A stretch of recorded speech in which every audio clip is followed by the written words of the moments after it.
Yo, what's up, guys? I had a bit of an insight this morning that I wanted to share. I was reflecting on how I used to read 80 to 150 plus books per year, trying to stuff my cranium with as much information as I could about physiology, psychology, philosophy, political science, business, sales, etc., etc., etc.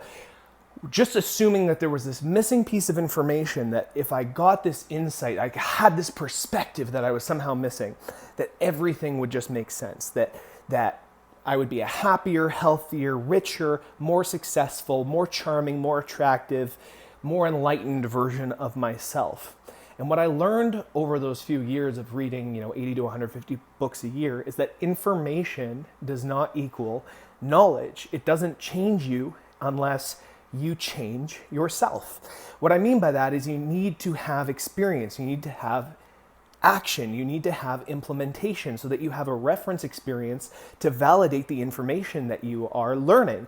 Otherwise, it's just inert, it's impotent, it's just data that you don't actually validate through your own experience. That embodied understanding through experiencing it yourself and testing these ideas that you're learning is how you actually improve with information. And I was reading, I probably read like 300, 500 books or more, and applied 2% or less of them. And that's being generous, right? I didn't change very much as a person reading all this stuff. This year I've read maybe 3 to 5 books tops.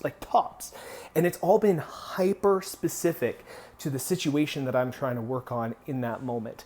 Now what I'm doing is I'm applying as much massive action as I can towards my goals, and only when I get stuck, only when there's something like a roadblock that I can get over myself, that's when I seek out information. That's when I seek mentorship. That's when I seek the book, the digital course, the podcast.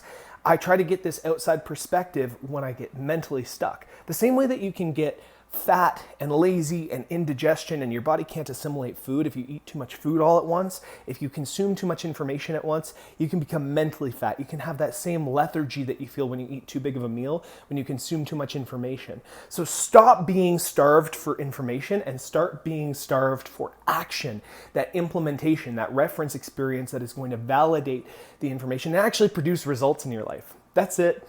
That was my thought this morning. I thought it would be useful for some of you. Stop over consuming information and start acting in your life. That's it. Done. I love you. Bye.